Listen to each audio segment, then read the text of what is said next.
네, 안녕하세요. 꿈을 파는 남자입니다. 오늘 시간은 저희의 컨텐츠 중에 부자가 되는 꿈 중에서 여러분들이 가장 관심이 있어 하고 또 가장 여러분들의 골치를 썩일 만한 그 주제, 바로 대출을 준비했습니다.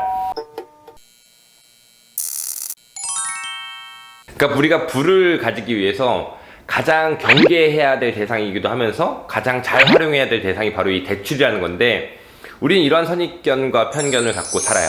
어떤 거냐면, 우리 기성세대로부터 내려가는 가치관 중에 야, 대출은 진짜 안 좋은 거야, 또는 야, 대출 무서워할 줄 알아야 된다, 대출 절대 받지 말고 살아, 왜 세상 살면서 남한테 빚을 지고 사니, 이렇게 이야기를 하는데, 과연 그러면 대출이란 거는 그런 순기능이 하나도 없냐? 아니요, 그렇지 않다라는 거죠. 그러니까 우리가 가령 대출이라는 것은 분명히 그 목적성을 띠고 그 목적에 맞는 대출이 실행된다라면은 이것은 충분한 부가가치를 지니기 마련인데, 우리가 이런 것들을 모두 생각하지 않고 이런 것들을 모두 차치하고 그냥 대출에 대한 어떤 그런 걸로 생각해서 치부해 버리기에는 이 대출이 가지는 기능이 너무 크다는 거죠. 가령 예를 들어서 우리한테 가장 많이 있는 대출인 학자금 대출을 예를 들어보죠. 물론 그 학자금 대출 되게 오남용하신 분들도 많지만, 우리는 어쨌든 학자금 대출, 내가 부모님이 나의 경제적 원조를 많이 못해줘서, 또는 내가 대학을 다니고 취업을 해갖고 나가서 벌써 이제 버는 월급의 2, 3년치는 다 학자금 대출 갚아야 돼, 이렇게 부정적으로 바라볼 수도 있지만, 그럼 과연 그 대출금이 없었다면요? 그 대출금을 가지고 여러분들은 어쨌든간 4년 또는 3년, 2년이라는 시간 동안 열심히 공부했고, 내가 졸업 이후에 더 많은 연봉을 받고 더 많은 세상에 내 꿈을 펼치기 위한 노력을 쌓는 시간을 가짐으로써 그 대출금은 충분히 그 목적을 해냈기 때문에 이 대출은 올바른 대출이라고도 볼 수 있다는 거죠. 그러니까 이 대출을 만약에 이 대출을 받지 않고 내가 대학을 졸업하지 않은 채, 또는 이게 어느 학업의 수준을 따지는 건 아니지만 그러한 수련의 과정을 거치지 않은 채 바로 생활전선에 뛰어들었더라면은 아마도 평균적으로, 보편적으로는 그 시간만큼의 노력을 뺀 형태의 연봉을 받게 될 가능성이 높다라는 거죠. 이런 것처럼 대출은 각각의 기능을 지니게끔 되어 있는데, 중요한 것은 그 대출을 어떻게 활용하냐에 따라서 여러분들이 가진 부를 훨씬 더 기하급수적으로 불릴 수 있는 가장 좋은 수단이 될 수도 있다라는 겁니다. 우리가 그래서 또 평소에 이렇게 이야기를 해요. 야, 금리가 얼마 안 되지만 적금을 열심히 붓자, 조금이라도 저축을 해야 된다, 대출 절대 받으면 안 된다 라고 이렇게 이야기를 하는데, 그러면은 우리가 그 전에 한번 살펴볼 거는 이런 게 있어요. 2018년도일 거예요. 아마 1, 4분기에 제가 이런 기사를 본 적이 있어요. 전 시중은행의 영업이익이 10조 원을 넘었다 라는 기사가 있었단 말이죠. 은행은 뭐예요? 우리의 적금을 받아주고 우리한테 이자를 주는 아주 좋은 기관인가요? 아니요, 그렇지 않단 말이죠. 은행도 기초적인 그 기업의 설립 목적은 영리를 추구하고 있단 말이죠. 은행이 그러니까 소득을 내는 방법은 바로 예대마진이라는 기본적인 구조인데, 낮은 금리로 예금을 받아주고 높은 금리로 대출을 해줘서 거기에 발생하는 이자 차액을 먹는 것이 은행인데, 은행의 이자이익, 영업이익이 10조 원을 달성했단 말이에요, 한 해 동안. 그럼 그 10조 원은 어디서 온 걸까요? 은행을 이용하는 소비자겠죠. 그럼 그 소비자들은 어떻게 했어요? 대출을 하면서 갚아 나갔으니까 결국엔 그 대출에 대한 이자로서 그들은 돈을 번 건데, 이게 어떻게 되는 현상이냐면, 결국에는 우리는 정말 작은 돈, 한 달에 10만원, 30만원, 50만원, 100만원에 대해서는 그 1%, 2%밖에 안 되는 이자에 목을 매면서 적금을 붓지만, 결국에 은행이 우리한테 1년 후에 돌려주는 돈은 끼케야 몇만원, 몇십만원이라는 거죠. 근데 재밌는 건, 우리가 집을 사거나 사업을 하거나 아니면 전셋집을 들어갈 때는 3억, 5억, 몇 억의 돈을 아무렇지 않게 의뢰, 관습처럼, 관례처럼 대출을 받아서 1년 동안 수백, 수천만 원의 이자를 은행에 갖다 바친다라는 거죠. 자, 그러면 여기서 그럼 대출 별로 안 좋은 거 아니야? 아니죠. 생각의 패러다임을 전환해야 되는 건, 우리는 대출이 나쁘다고 보는 것이 아니라 우리가 개인이 은행에게 당하는 그러한 대출을 맨날 갖다 주는 사람이 되는 게 아니라 우리가 은행이 되면 되잖아요. 우리가 은행이 되어서 우리도 대출을 잘 활용해서 이 대출을 가지고 이자, 소득을 올릴 수 있고 수익을 낼 수 있는 패러다임을 짜보면 된다라는 거죠. 이게 대출의 가장 큰 핵심인데, 어떤 부분이냐면 바로 이런 부분일 것 같아요. 이 말씀을 좀 더 여러분들께 쉽게 전달하고자 제가 아주 충격적인 예시를 하나 들어드릴게요.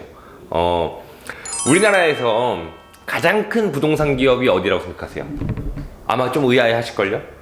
우리나라에서 가장 큰 전자기업은 어딘지 알겠고, 우리나라 가장 큰 유통기업도 알겠어.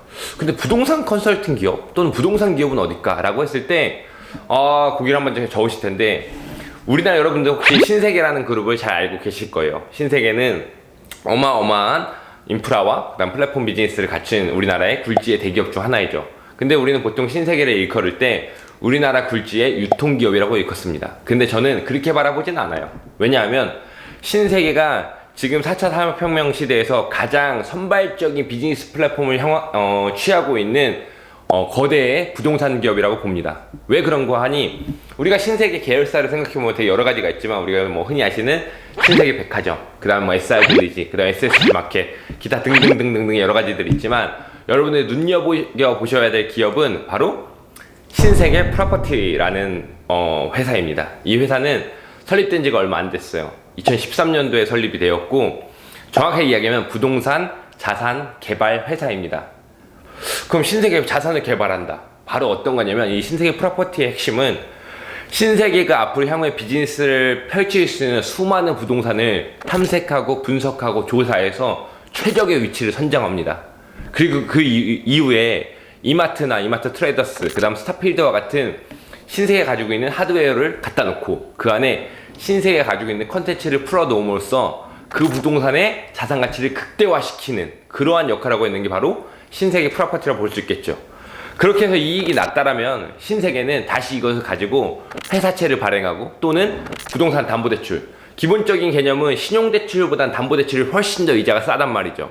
이게 그 금액이 뭐 5천만 원, 1억일 땐 큰 차이가 나지 않지만, 예를 들어서 뭐 1억, 예를 들어서 1,000억, 뭐 아니면 뭐 1조 원 정도의 금액이 된다라면 이자율 1%, 0.1% 차이만 나도 정말 어마어마한 이자에 세이빙을 할 수 있거든요. 근데 그것처럼 신세계는 엄청난 부동산 투자를 통해 가지고 부동산을 확보하고 이걸 통해서 부가가치를 올려서 되팔거나 아니면 여기다 또 다른 비즈니스를 하고 또는 이거를 담보로 대출을 받아서 또 다른 부동산을 매입하고 식으로 해서 회사채와 채권, 그러니까 즉 대출을 가장 잘 활용하는 지금 형태의, 지금 시대에 가장 잘 맞는 비즈니스 운영 구조를 취하고 있다라는 거죠.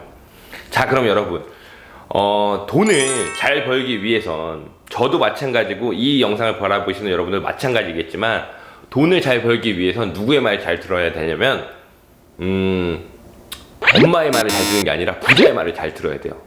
근데 그 부자를 우리가 찾기가 힘들잖아요. 뭐 예를 들어서 뭐 어느 대기업의 임원이 아니면 엄청 뭐 그 자산가에다가 엄청난 건물을 가진 뭐 70대 회장분들 여러분들 쉽게 만나주진 않을 거잖아요. 그러면 그 돈 많은 사람들이 모여 있는 곳, 그리고 우리나라에서 제일 똑똑한 사람들을 뽑아다가 돈을 최대한 많이 벌 수 있게끔 하는 대기업의 행보를 보시고 그들이 어떠한 방식으로 사고하고 그들이 어떠한 방식으로 일을 운영해 나가는지, 그들이 어떠한 방식으로 자산을 매입하고 관리하고 투자하는지를 살펴보시면 여러분들이 앞으로 향후 추구에 대한 재테크든 재무 설계적인 방향이든 간에 그런 방향을 찾을 수가 있습니다. 다시 정리하면 오늘은 제가 앞서서 말씀드렸던 대출이라는 거에 대해서, 그러니까 우리가 돈을 누군가에게 차용해서 이 돈을 거기에 맞는 효과를 극대화할 수만 있다라면 우리가 무서워할 필요는 없다라는 겁니다. 그리고 그 대출을 내가 벌 수 있는 돈의 한계가 있어요. 한 달에 300만 원씩 1년 모아봐야 3,600인데 10년 모아도 3억 6천밖에 안 돼요. 그러면은 서울이 아니라 대한민국 어디에도 48평짜리 집은 못 산단 말이죠. 그렇게 모은 돈 가지고 내가 재투자를 하고 뭔가의 나의 자기를 개발하고 뭔가의 비즈니스를 하기에는 너무 현저하게 작은 금액이에요. 그럼 우리는 인생에 있어서 언젠가 한 번은 자산을 뻥튀기 하고 내가 부의 구조에서 한 단계 위로 업그레이드 하기 위해서는 반드시 대출을 사용해야 될 때가 옵니다. 근데 그때를 너무 두려워하지 마시고 이 대출이라는 거에 대해서 정확하게 이해하고, 그럼 과연 다른 개인과 조직, 기업들은 어떻게 대출을 운영하고 있는지에 대한 부분에 충분히 관심을 가지신다면 여러분들께서 앞으로 무엇을 하시던 간에 좀 더 많은 기회를 여러분들 가지실 수 있을 것 같아서 오늘 부자가 되는 꿈, 꿈을 파는 남자가 준비한 주제는 대출에 대한 개념을 다시 잡자라는 부분이었습니다. 영상 시청해주셔서 감사하고요. 다음번에는 여러 가지 주제가 준비되어 있지만 대출에 관련된 주제들도 많이 있으니까 더 유익하고 재밌는 내용으로 찾아뵙겠습니다. 지금까지 시청해주셔서 감사합니다.